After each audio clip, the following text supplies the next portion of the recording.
Dobar dan, dakle vi ste Sima Kradikuća. Jeste, ja sam Sima Kradikuća, zašto ste me zvali?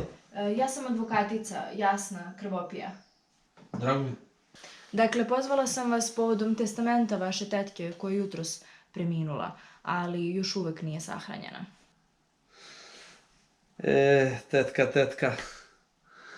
Ja, advokatice, koliko sam je voleo, često smo se čuli, koliko mi je ovo teško palo, jadan ja.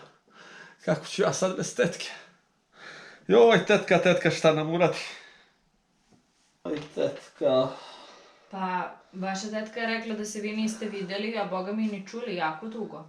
Ja mislio sam na tetku svaki dan, ma niste razumeli verovatno. Joj, tetka. Da li vi znate da je ona na tajnim računima imala oko 1.000.000 eura koje je ostavila vama i vašem sestru i bratu?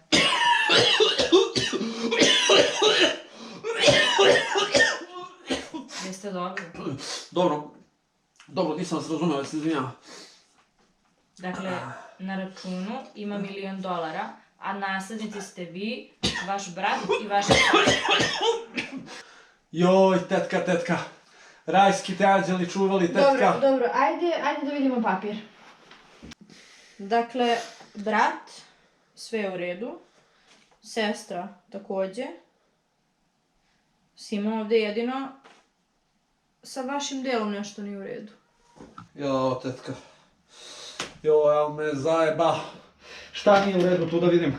Pa evo Šta nema nije u redu? potpisa, Šta, lepo čijeg vidi. potpisa nema? Pa Čijeg? tetkinog, čijeg? Joj, Bože. Joj, Bože, šta ti zgreših? Joj, Jarino matora. Al me ukopa. Ajde sad da potpišeš ovo dok si tako vruća. Šta ćeš ga znati, možda si i zarazna, ali...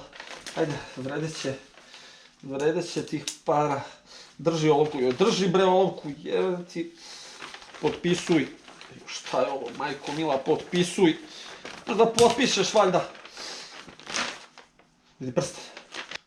Čisto zlato, boga mi ti, mrtva, znaš šta radiš. Šta ćeš ga znati? I ovo nije loše. Sad ću ti uzmem prste, ne se skine. Šta je bre ovo?